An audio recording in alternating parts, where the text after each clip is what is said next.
gentlemen, introducing your host from the birthplace of extreme, Philadelphia, Pennsylvania, weighing in at, well, an average weight for a person of his size, Shondell Wilbur.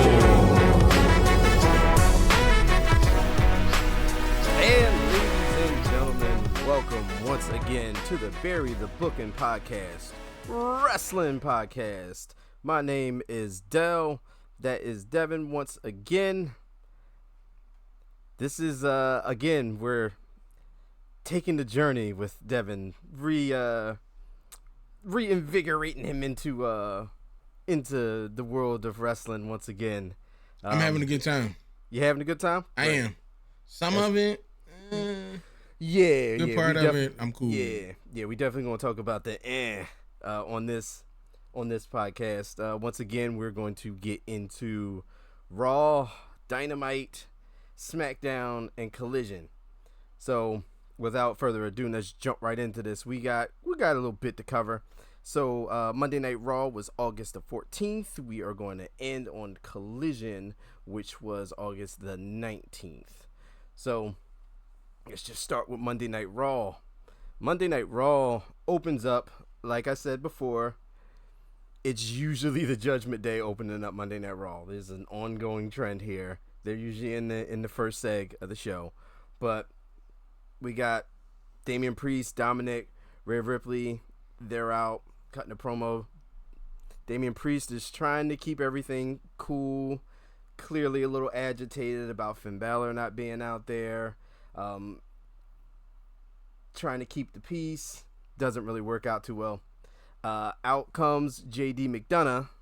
Told you there's a lot of stuff going on with Judgment Day and different layers to this. So, Judgment Day is to Monday Night Raw as the Bloodline stuff is to SmackDown. So it's a whole lot of Judgment Day storylines interwoven through the entire Monday Night Raw, which is a good thing. So JD McDonough comes out, said he's going to deliver a message for his buddy Finn. He gets cut short by Rhea, who says she doesn't like anyone telling them what to do. Tells JD deliver a message to Finn. She says they need to talk.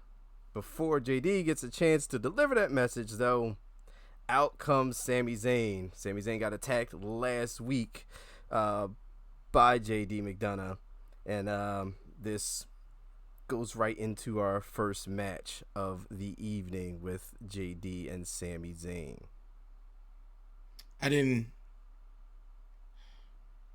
That whole promo they was cutting, I thought it was hilarious when the kid got booed. Oh, Dominic, yes. They wouldn't let him talk. Yeah, no, they never, yes. Dominic is, like I said, he's an atomic heat magnet. Mm-hmm. So Dominic Mysterio, ever since he turned on Rey, it's just, I mean, come on, dude. Like, Rey Mysterio is like one of the most beloved people in pro wrestling. Yeah.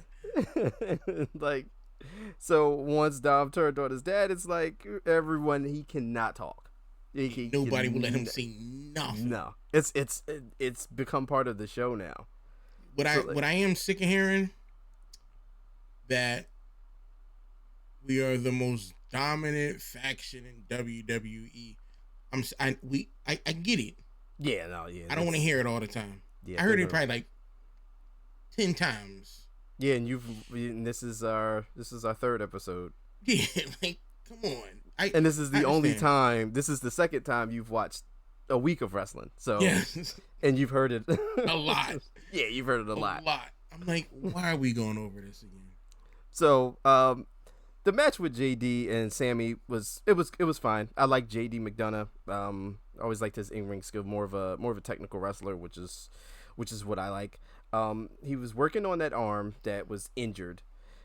So you're a person of a medical background. Mm-hmm. They do this thing in WWE where they say medical terms a lot because that's just it's a Vinceism. They said Sammy was suffering from some type of traumatic something bursitis. Do we know what the hell? Wait. I'm guessing it's something with the arm because he got his arm injured. What did they say it was? Some traumatic bursitis or some type of bursitis. I don't know, but I was just like, after a while, you start hearing these medical terms and you just kind of laugh at it because they just throw that in. Not bursitis, bursitis. I believe, yeah. Okay, that's give me a second.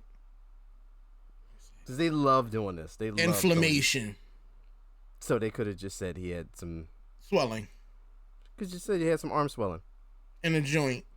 I think it's bursitis. Yes, it's inflammation. If I'm not mistaken. Okay, but we didn't need that. No, we didn't. Yeah, they do that. They do that a lot. Like they will always give you the specific term for what it is. I'm like, nobody cares. Nobody cares. No one gives a shit. He's clearly working the match. He's okay. But it sounds good. It does. It sounds good, but like, it's that mixed in with everything else, little stuff WWE does just makes it ridiculous. Okay.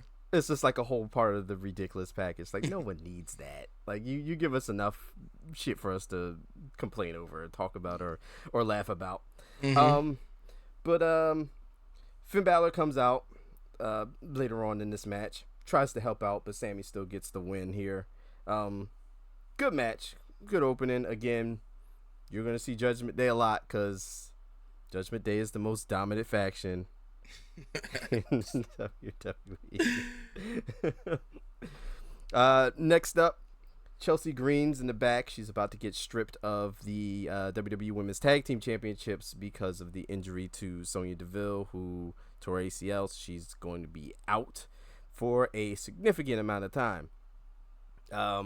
She came up with the idea to hold auditions. Yeah, that was it. I would have liked to see that though. That segment could have wrote itself. It would have given Chelsea more time, on TV, more stuff to do by herself and not with Sonya. That would have been funny. I would have enjoyed it for a couple weeks. But the big girl that came out, that's Piper. Piper Niven, yes. She came out through a blow. She leveled Katana Chance. That was good. Yeah, she leveled her and just straight took the championship. Yeah, just was, I'm your partner.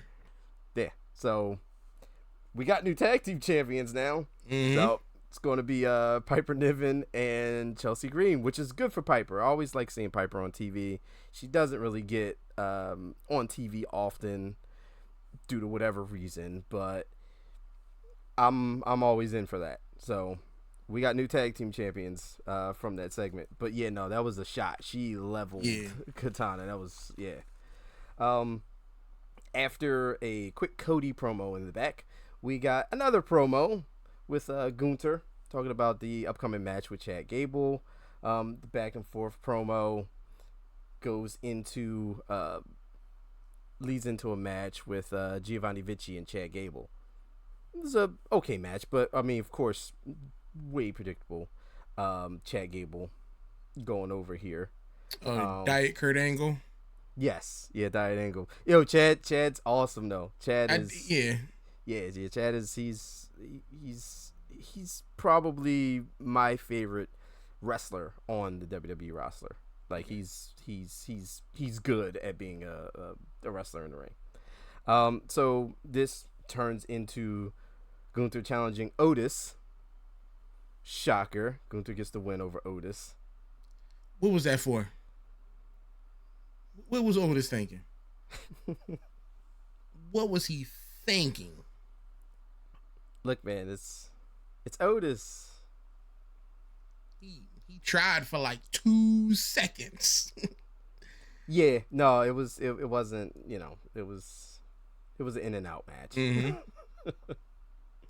Mm-hmm. Backstage, Finn and Damian Priest again. Pretty much similar to the segment we saw last week with Rhea stepping in. She's trying to rally up the troops. We also get Matt Riddle trying to form a tag team with Drew McIntyre, which I mean, fine, I guess. Gives Riddle something to do. Drew McIntyre, I don't know. I don't like Drew McIntyre in tag teams. He's just screams singles to me. Okay. Just I don't know, but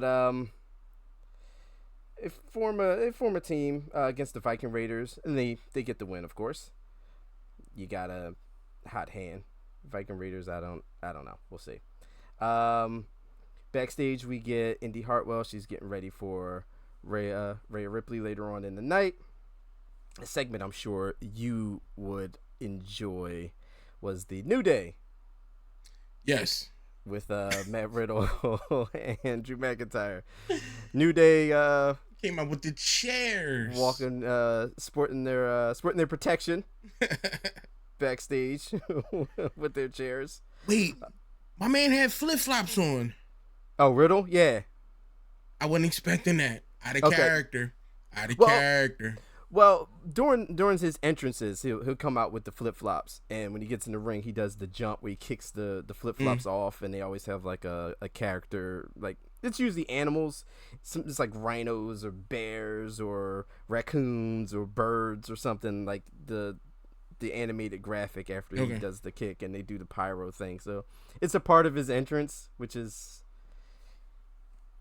It's just Matt Riddle. I saw the flip flops. I was zoomed in. I'm like, you're like, wait a minute, that's not right. Yeah, where's your bare feet?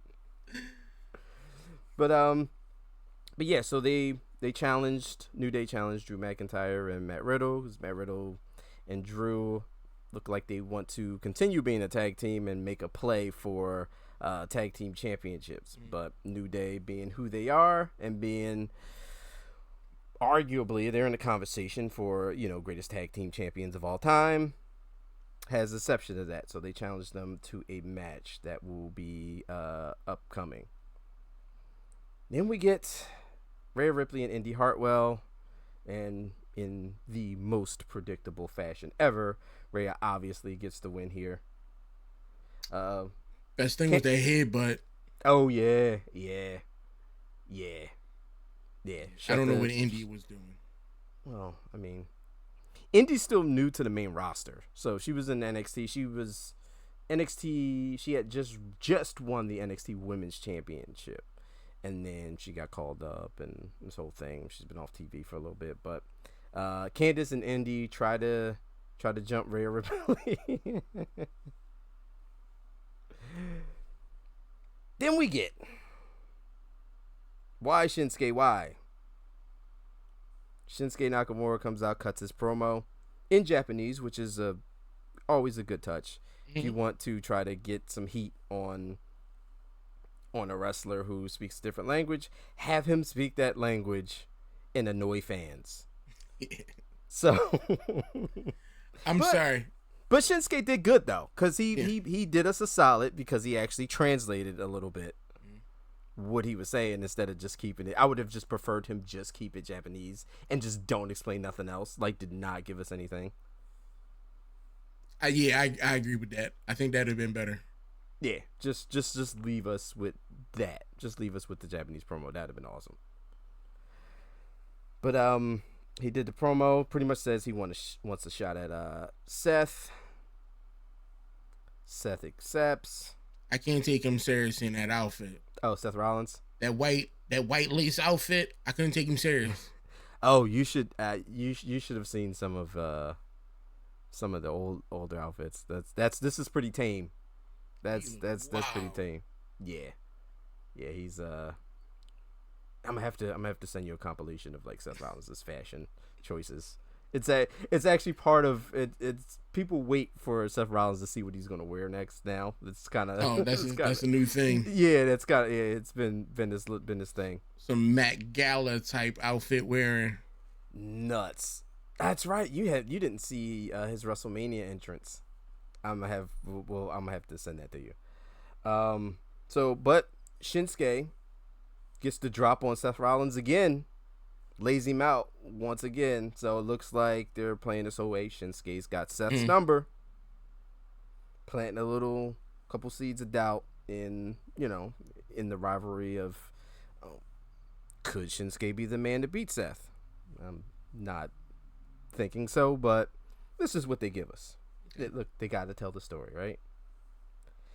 Next, we get We get Trish versus Becky.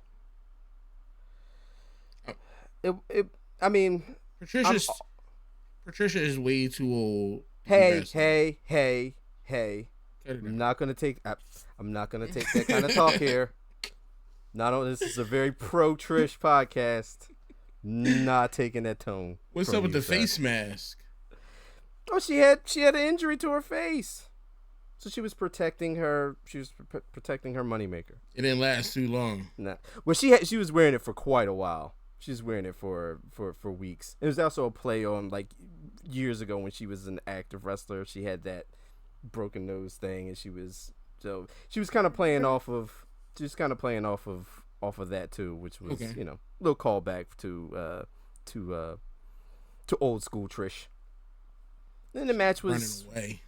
Hey, look, man, you gotta get away. Gotta get away. But I mean, go ahead. I'm sorry. No, I thought we were gonna get ending to the match because they kept teasing the match, but I guess we're not gonna do a blow off yet. So, I mean, it was wild. I'm like, imagine you out there trying to get a hot dog and a soda, and these ladies just come busting in the concession area, throwing each other around. I was entertained. Yeah, look, man. A lot of times, you don't get it as often as we used to, but like the backstage stuff is always good. The Trish was trying to get away, Becky was following, the brawl went all the way to the back. I don't know why Zoe Stark was wearing like a hood and like a disguise. Like who else was it gonna be? That's normal now. That was pointless. Like who else was gonna jump Becky? I mean, they made a point of saying that Zoe Stark was banned from the match. She was banned from ringside from the match. Anyway, there wasn't no mystery person that was going to attack her. It was clearly the only one Zoe. standing back there. Who else was it going to be? But whatever. They they get the attack on Becky again. Leave Becky laying, which is I'm okay with it. If there's a segment with Trish Stratus in it, I'm fine. So, Imperium. Next, we have a promo with Gunther saying him and Chad Gable will have the Intercontinental Championship match next week. So, as we are recording this, tomorrow. So, the Intercontinental Championship match between Gunther and Gable is going to take place on Monday Night Raw. So that whole interaction. Oh, with Imperium? That was kind of weak. I was expecting a little bit more. I think you might have wanted Gunther to smack one of them. Yeah. Okay. Or at least throw it something. Yeah. I felt the energy. I felt like the segment could have used like a smack in the face or something. At least for Giovanni. Well, the chick smacked him. Yeah, but I mean, he real Giovanni. That's the one with his arm behind his back, right? No, that's Ludwig. Giovanni's the bald one. Okay, Ludwig, real Third Reich with it. Like his mannerisms. Dude, he's awesome. I enjoy watching him on the screen. Like I was waiting for the salute. Like, yo, is he about to? When he was on the sideline during a fight. Oh yeah. Mm-hmm.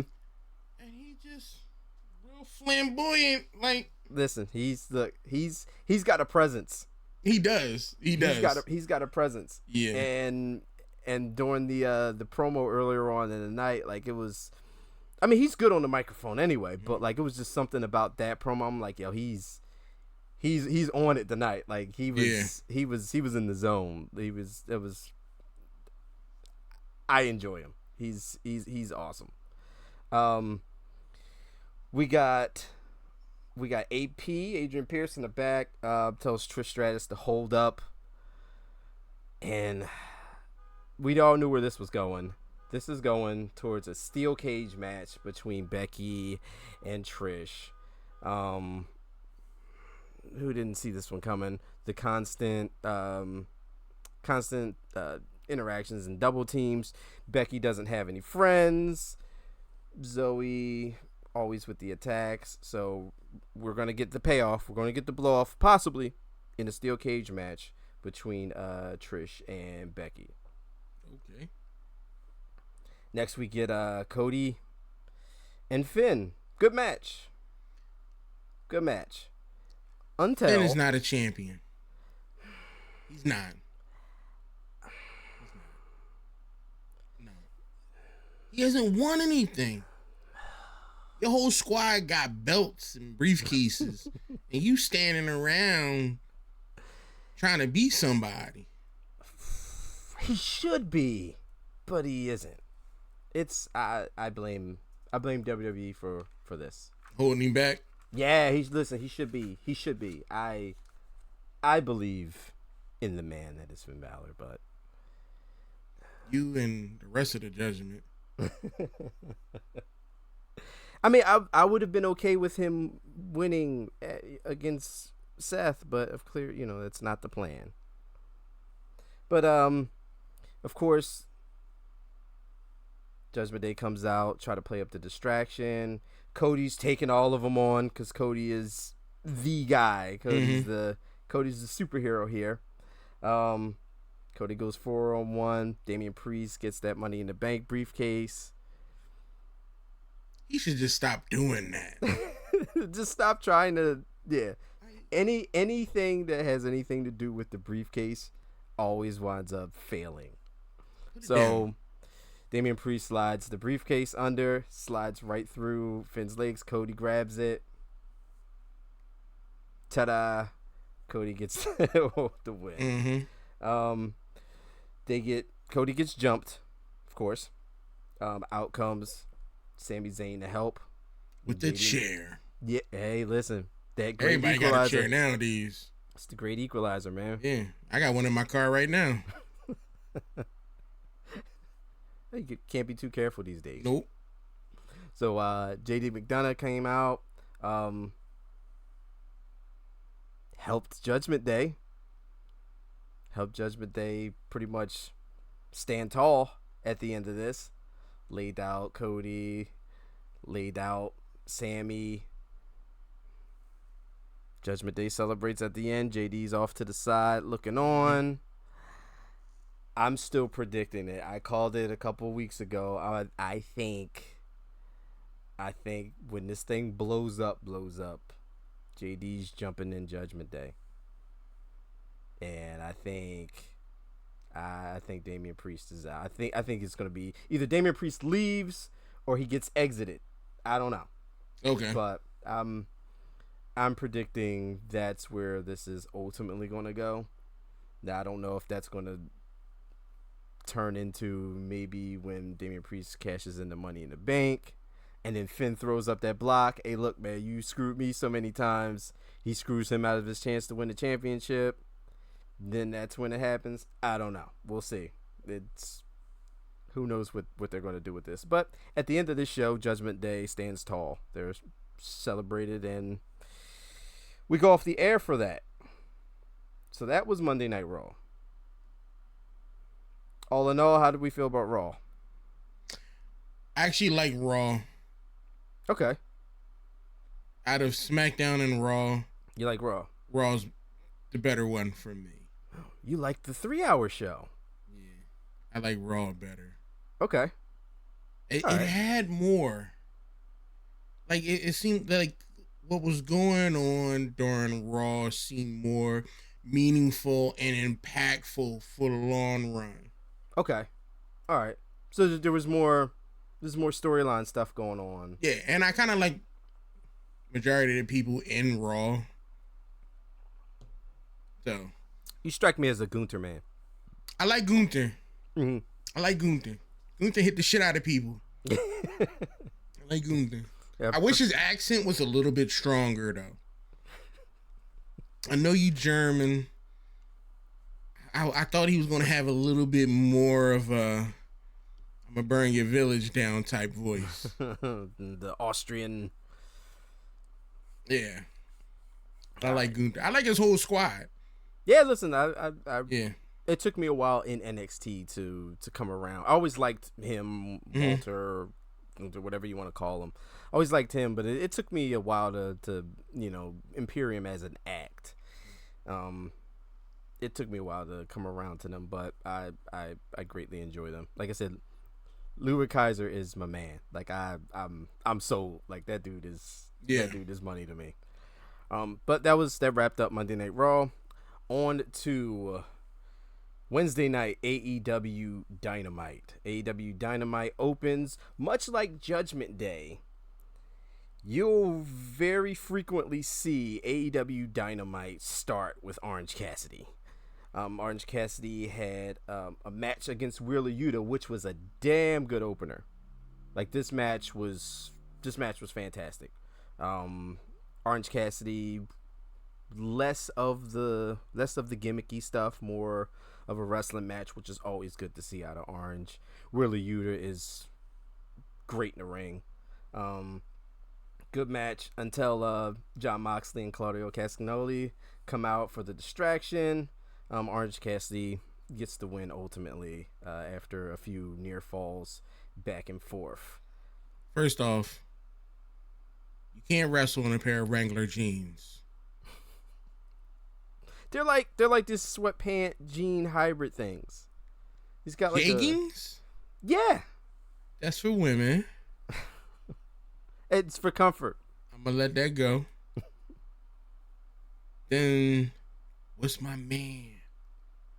Before the pin, the bull who did that crazy spin roll submission type pin.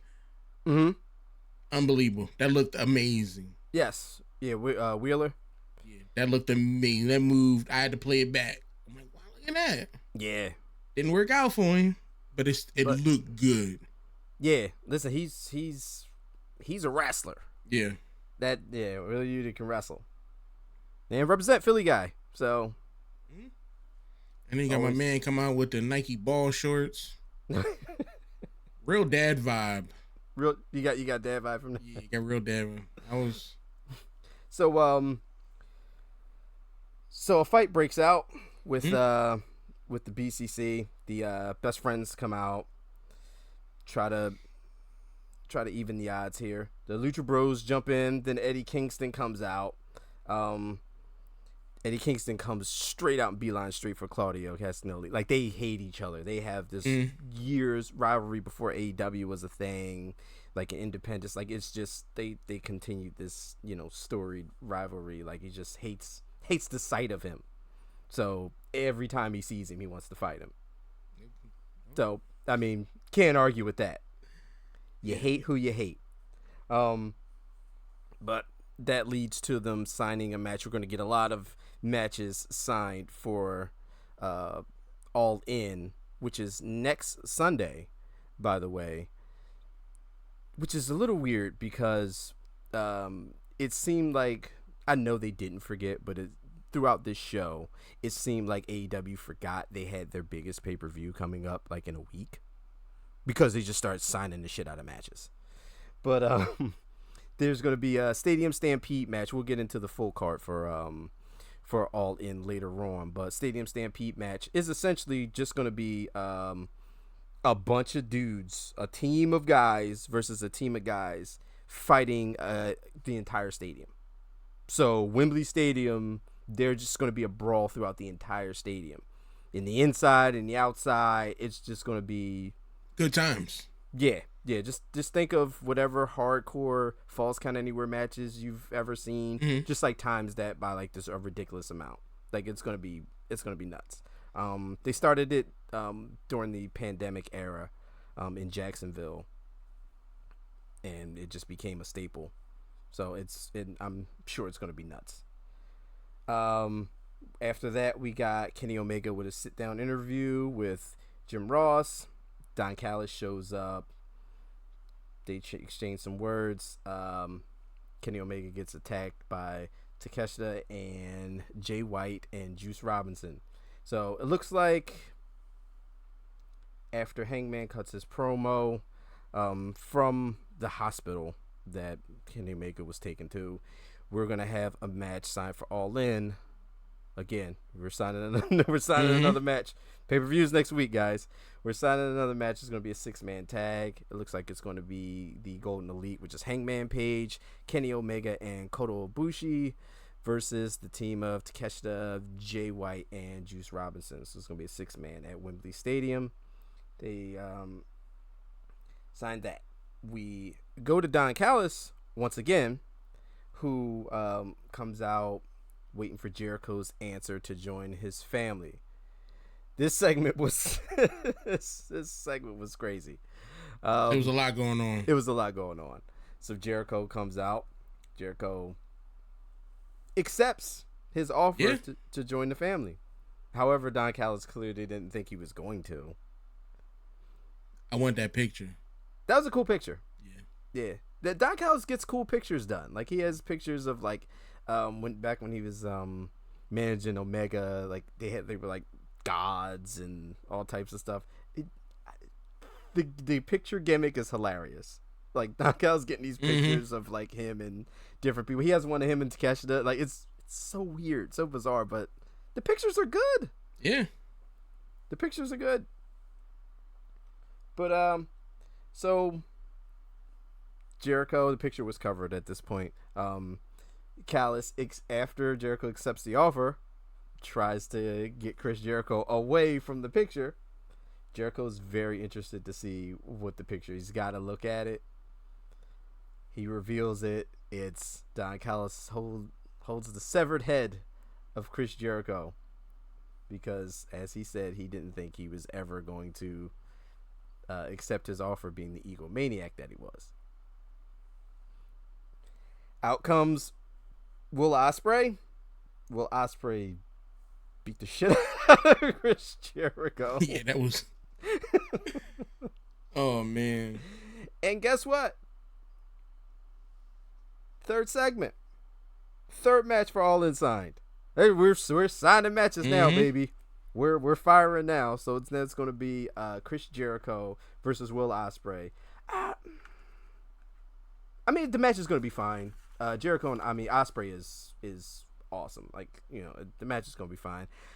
I was kind of hoping for an Ospreay Omega 3, but I'm sure we'll get it at some point.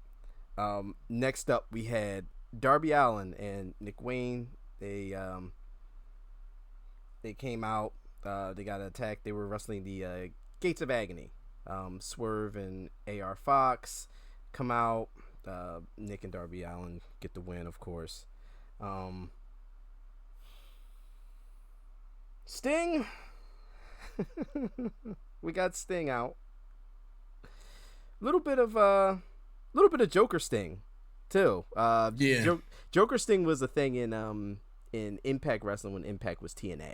So he had like full Joker face, Joker character Sting. It was actually pretty entertaining. Like, you know, we got to see a different side of Joker Crow Joker Sting, something. But he clearly kidnapped Prince Nana, and essentially after this, what did we do? We signed another match for All In, didn't we? Yeah. This time it's going to be a coffin match. It's going to be AR Fox and Swerve versus Darby and Sting. So again, we're signing these matches, baby. We already know Darby and Sting is going to win. They're going to win that coffin match. Yeah. Oh, would I like to see Swerve and AR get a win? I'd love Swerve is awesome. I would always love to see that, but we know Darby and Sting are going to get this one. Next we had Adam Cole and MJF training for Aussie Open by going to Outback.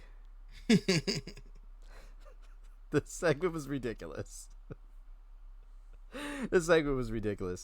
I mean, MJF is talking about doing his kangaroo kick, which later on gets over from the crowd. Like, the crowd's chanting kangaroo kick, like they're eating out of the palm of their hands with this thing.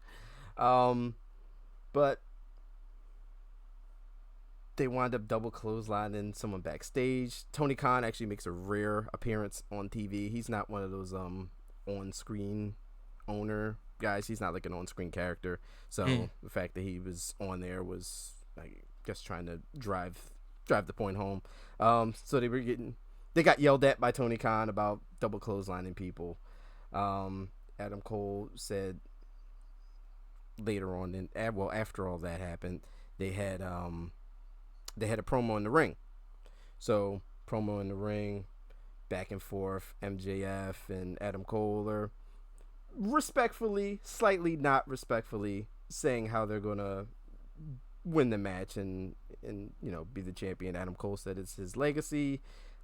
He needs that title. MJF tells the story about him being in the first All In before AEW was a thing up until now.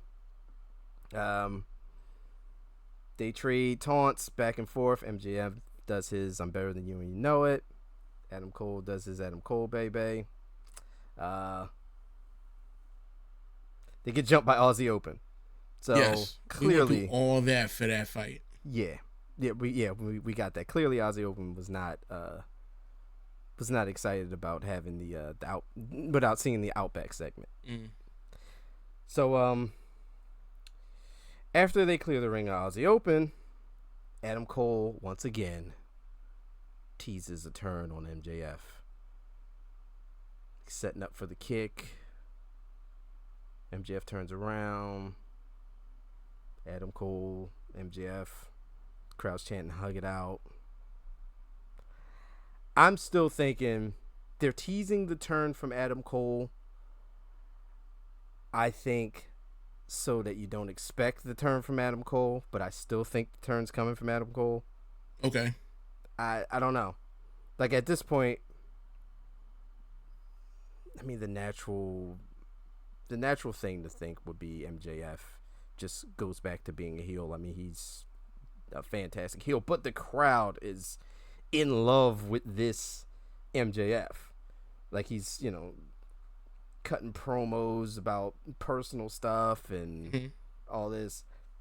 So he's really, but it would also be a very MJF thing to do to get the crowd to eat out of the palm of his hand like that and then spin it around. So I'm still leaning toward an Adam Cole turn, but I guess we'll find out in a week at All In to see exactly what happens and how this whole thing plays out. Yeah, do you have any predictions? You think a turn's coming? I don't know enough. Right. But just an outsider looking in, I do think he's going to turn. Okay. I do. It feels that way. Yeah. From my side, I feel like they're playing it up like he's going to, so you think he's not going to, but he is. That's, I don't know. We'll see. Which brings us to the Texas Chainsaw Massacre death match between Jeff Hardy and Jeff Jarrett. Oh my goodness. This was late life support WCW bad. This sucked. All for a game. Yeah. I mean, I get you have to promote a game. I get it. The game, like, they advertised it in the ring. Yeah. So, like, it was on the mat of the ring. So we clearly know there's a lot of stake here. And the money from that went to Maui. So it's like, I'm not mad at that. Okay, yeah. So I'm not mad at that at all. Which is fantastic. Good cause. Yeah. You're no argument here, which is fantastic. Loved every part of that. But did the match have to be so gimmicky? Like, the match didn't have to be that. It could have been. I think it was that way because of the Texas Chainsaw franchise. Really, it ain't been good in a while. So they had to have a not good match. So they had to have a not good match. Yeah, Because the last Texas Chainsaw Massacre movie was Okay. okay. That I missed that one. You ain't missing nothing. Okay. And now with the game, which I own, haven't played yet, it was okay. I wasn't blown away by the match. A couple good moves. But yeah. And then so Texas Chainsaw dude running out. Yeah, so Leatherface shows up. It was just like I know it could have been done better. You could have had the chainsaw actually on. It wasn't on. No, it was just they were just piped in noise. Sound. Yeah. Just turn it on. It could have been, or you know what? We didn't need Leatherface in front of the crowd. They could have did something in the back. They could have did like a background Leatherface, or you know, if he was gonna attack Jeff Jarrett, something they're fighting in the back. Maybe he or maybe he even snatches Karen Jarrett up and takes her away. Something else other than what we got. It could have been last minute. Could have been a little rushed. They probably had an idea of what they wanted to do with poor execution. There's a lot of stuff going on during that little match. Sponsors loved it though. Absolutely loved it. It was fantastic segment, beautiful A1, mwah, beautiful segment. Us looking at it, we've seen bad.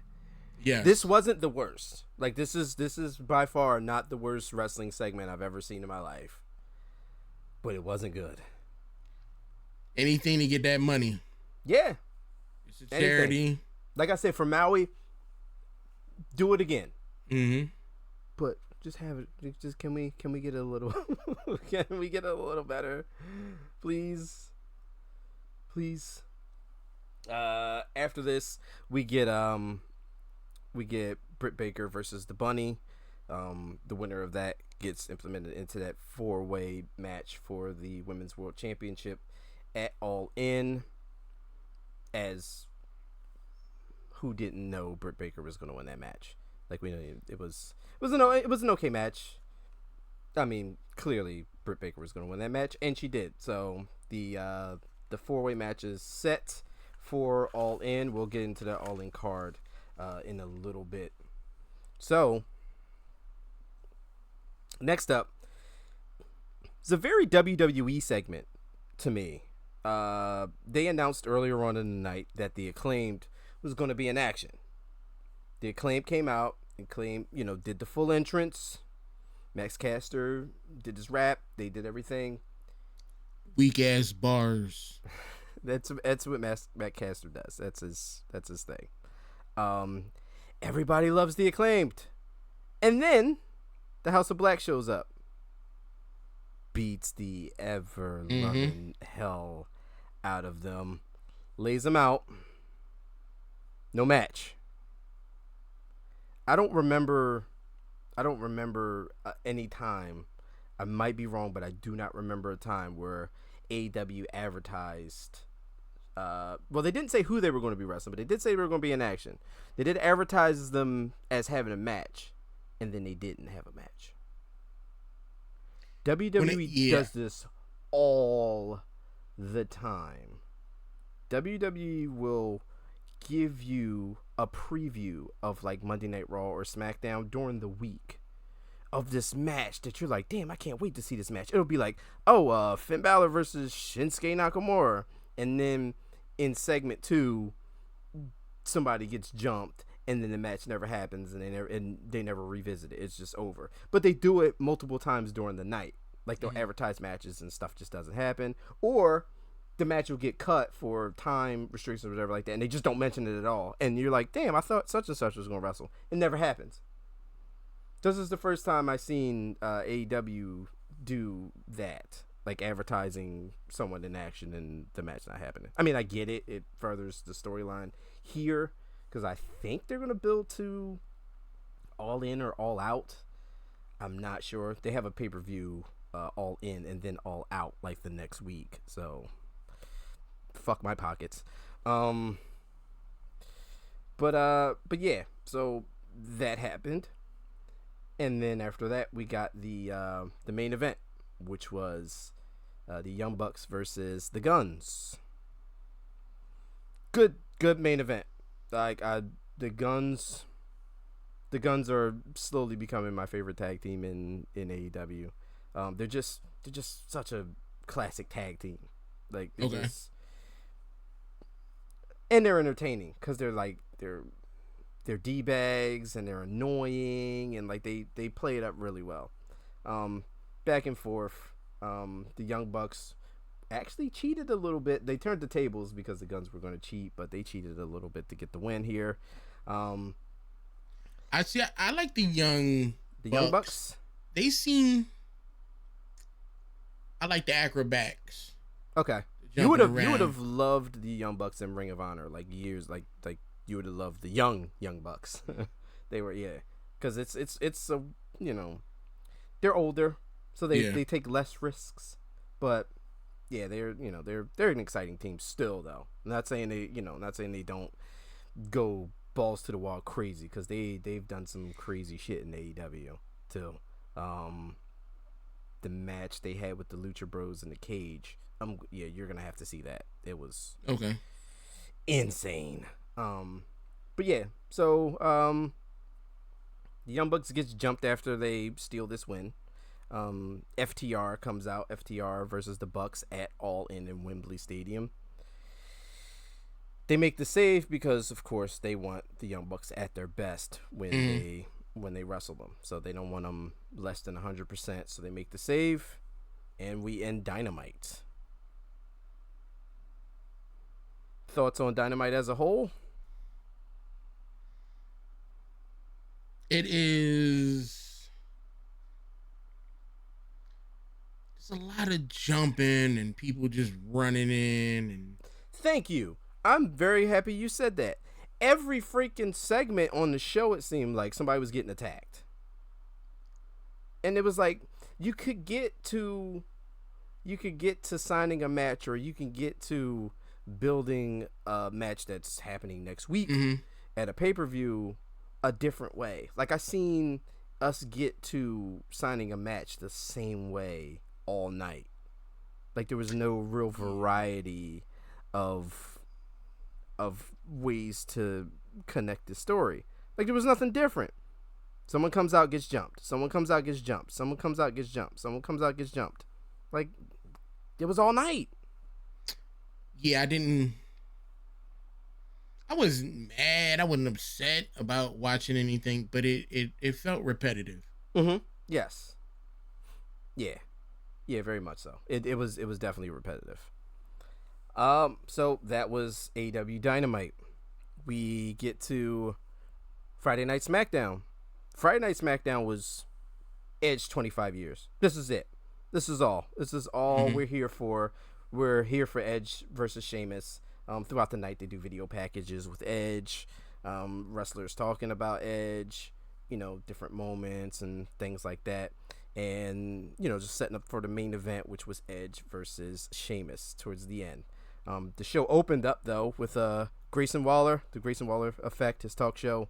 Had Rey Mysterio and Santos Escobar out, trying to plant some seeds of doubt between Rey and Santos, trying to, say Rey just kind of took his moment, trying to play up that thing. I'm not this guy either to say, like, oh, this person's turned on this, but I kind of feel sooner or later Santos might turn on Rey.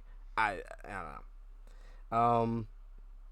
This leads to Austin Theory coming out. Austin Theory saying he wants his title back. Rey Mysterio shouldn't have even been in the match. He needs his title back. And then out comes your boy,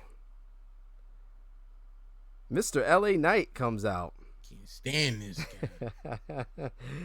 So your boy comes out and challenges Austin Theory for a match.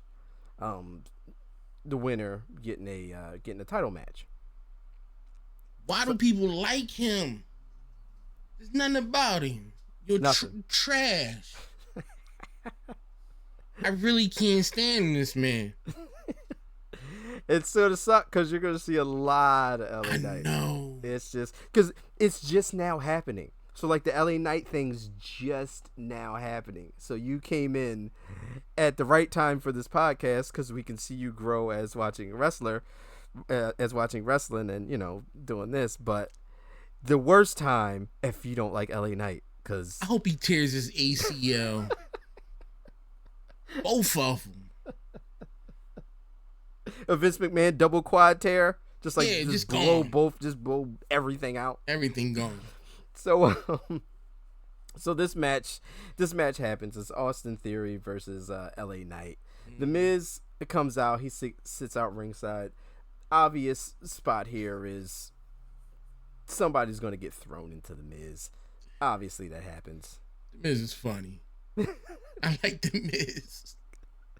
That's probably why I don't like LA Knight. Because you like the Miz. I like the Miz. Yeah, So much better.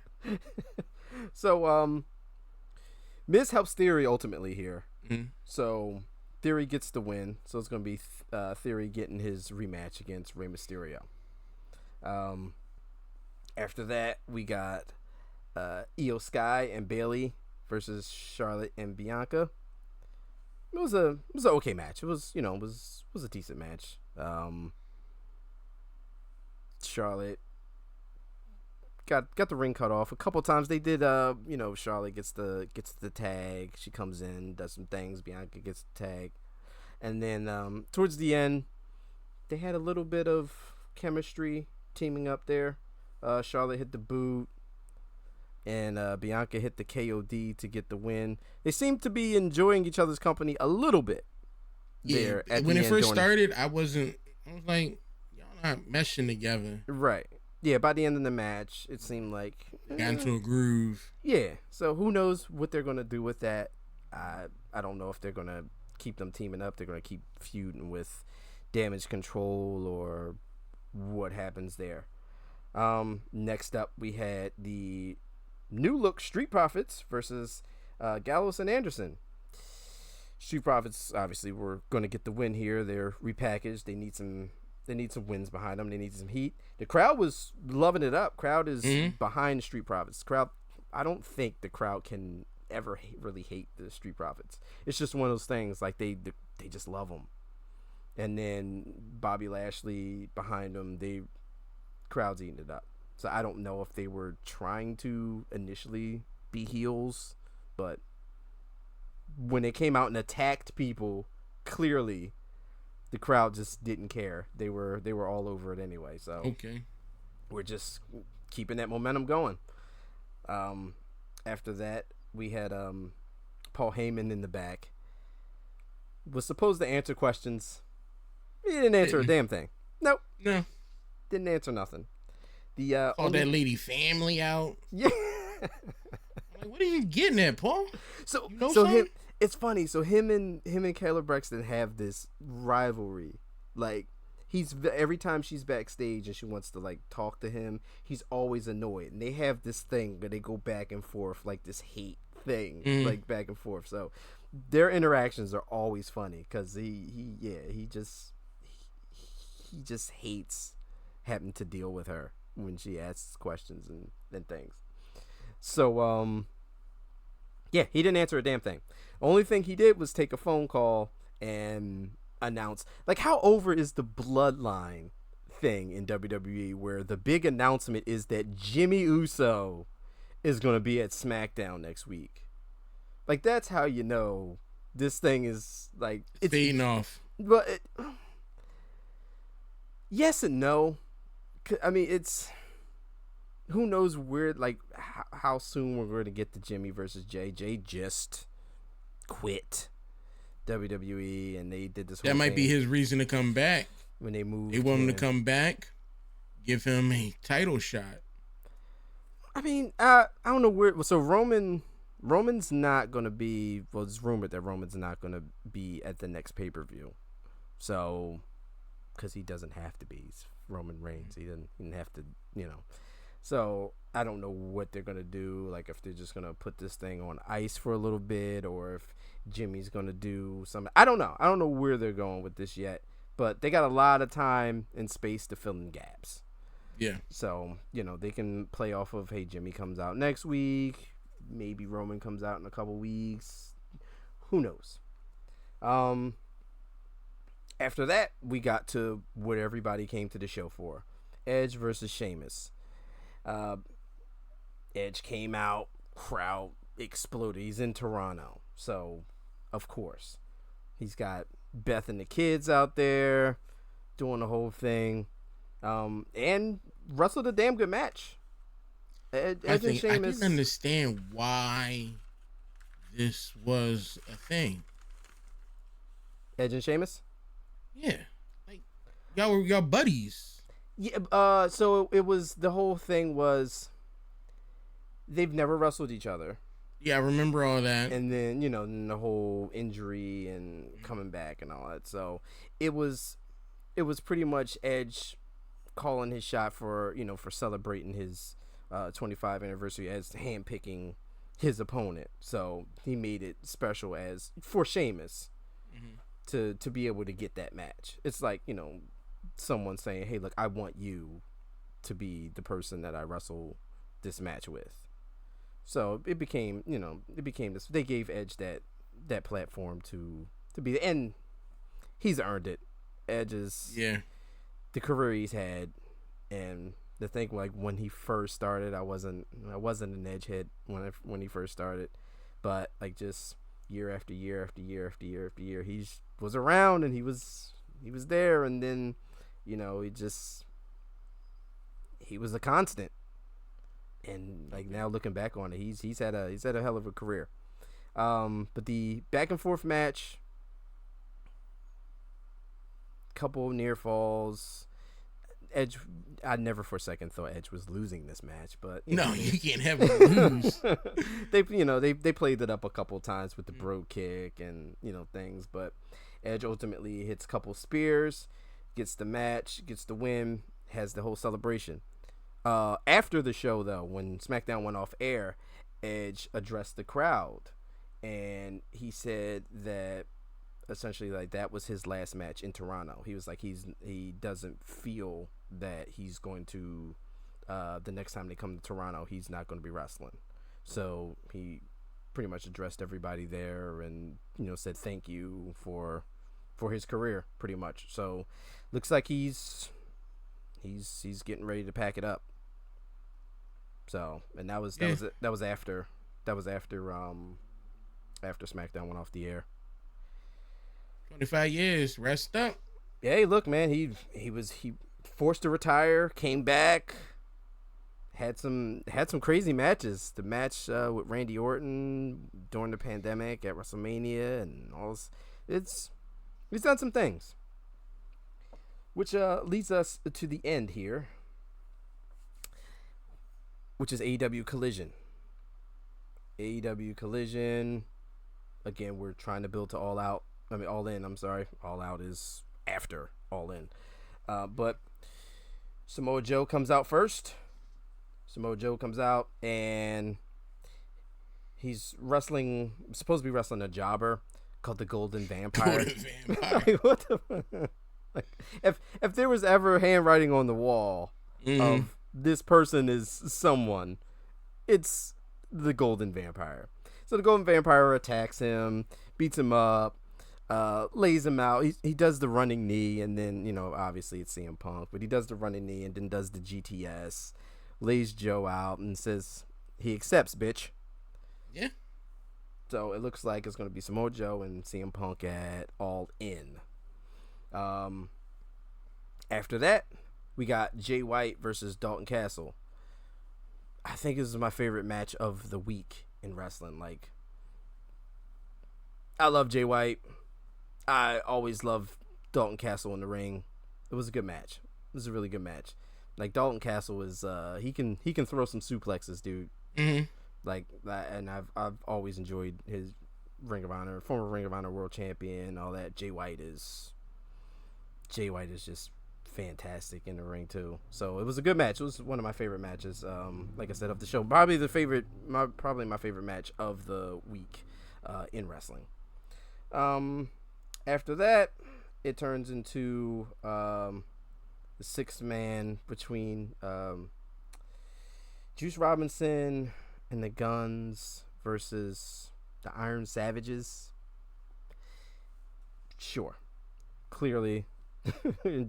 Surely Juice Robinson and the Guns got the win here. The match went on a little long. Like, it went on a little long for my liking. Kind of should have been a squash match, especially if you're building, Juice is teaming with Jay White at the pay-per-view. Okay, yeah, I can see what you're saying. That. So yeah. They shouldn't have held on that long to the Iron Savages, but it happened. We got a promo with the House of Black on Billy Gunn and holding the funeral, and then they threw his boots in the trash, and I don't know when we're gonna get the Billy Gunn coming out of retirement thing. I thought we were gonna get it for All In. We're not. Maybe we'll get it for All Out. I don't know. I just feel like they're building up to another rematch with Billy Gunn and Acclaim versus the House of Black. So we got more of those building blocks there. Afterwards, we had Roosh on the phone talking to his manager. It says he needs his troops in Mexico. And he got his troops in Mexico via kidnapping. Because, sure, last time I checked, like, they were a part of his faction. So he probably could have just called them to come to Mexico. I don't think you needed to kidnap them. Save on shipping. Perhaps. I swear I was watching, like, NXT from, like, a year and a half ago. Yo, dude, in NXT, every other 2 weeks, someone was getting kidnapped. It was just like the kidnap show. I'm like, what? Why are we kidnapping everyone?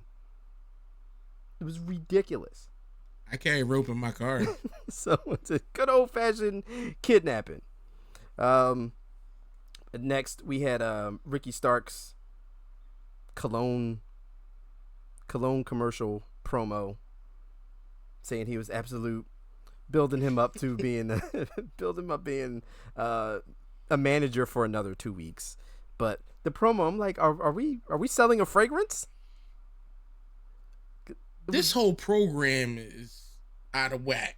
Yeah, it's all over the place. Over the place. Yeah, it's all over the place. Like, we need to be getting to things that we're not getting to, but a lot of stuff doesn't make any sense. Like, we're playing up the fact that Ricky Starks is a manager now, but he's only a manager for 2 weeks. Who gives? Like, it was unnecessary. Anyway, he is managing Big Bill now, who just won his match just because we needed to kill a couple of minutes and get Ricky Starks on TV, which isn't a bad thing, but he could have just cut a promo. He doesn't have to be a manager. Clearly, he's not. He can be on TV. He's just not wrestling. Yeah. So just have him cut more cologne promos. I don't know. We don't need the manager thing.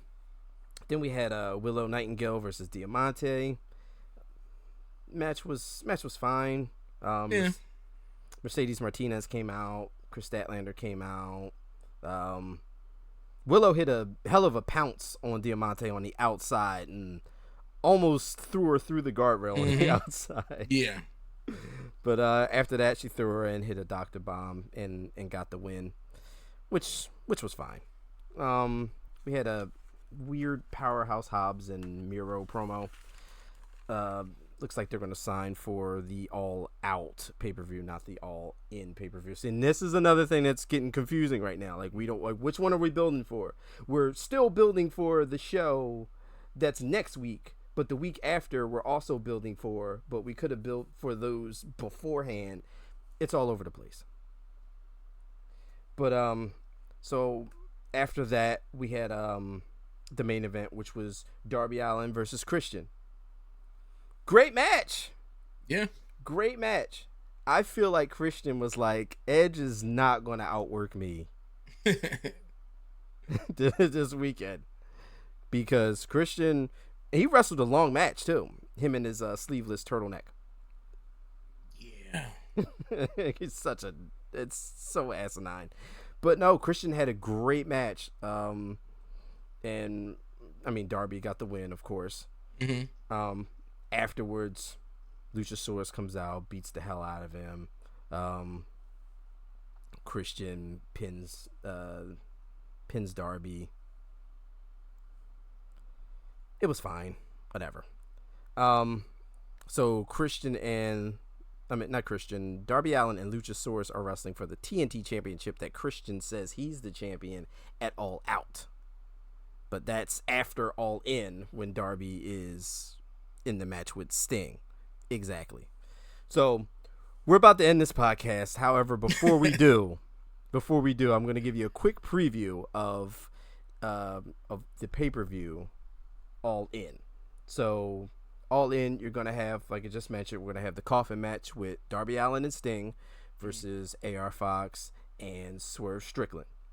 That's a coffin match. We're also going to get the Stadium Stampede match, which is going to be the Blackpool Combat Club, Jon Moxley, Claudio Castagnoli, Wheeler Yuta, and it's like 2 other people that haven't been announced yet. I'm sure they'll probably announce them on Wednesday. Versus the Best Friends, Trent and Chuck, Orange Cassidy, the Lucha Bros, and Eddie Kingston. So that's the Stadium Stampede match. That's the match where it's going to be all over the arena. So I think you'll be entertained by that one. Yeah. We also have the 4-way women's match for the women's world title. It's going to be Saraya versus Britt versus Toni Storm versus Hikaru Shida, who is the defending champion. We'll also have a 6-man match, which is Kenny Omega, Hangman Page, Kota Ibushi versus Jay White, Juice Robinson, and Takeshita. Lot of multiple man matches here. Looks like they're just trying to get everybody on this show because it's just matches with just multiple people. Then you get some of the singles matches, like we have Jericho and Ospreay. We have CM Punk and Samoa Joe. We're going to get, which is probably going to be the match of the night, I'm going to assume, with FTR versus the Young Bucks for the Tag Team Championships. And then the main event is going to be Adam Cole versus MJF for the AEW Championship. So that's going to be next week. They're going to be at Wembley Stadium, and it looks like the live show is going to take place at 1 o'clock in the afternoon on Sunday. So we'll see how that goes. Yeah. But if you have endured, thank you, ladies and gentlemen, for taking this journey with us for the week that was in pro wrestling. This is the aim for... Ooh, no, it is not. This is the Bury the Booking podcast. Too many podcasts. Oops. Too many podcasts. This is the Bury the Booking podcast. Please like, share, subscribe, follow, listen wherever you like. We're on everything. And we will see you next time. Take care. Sure.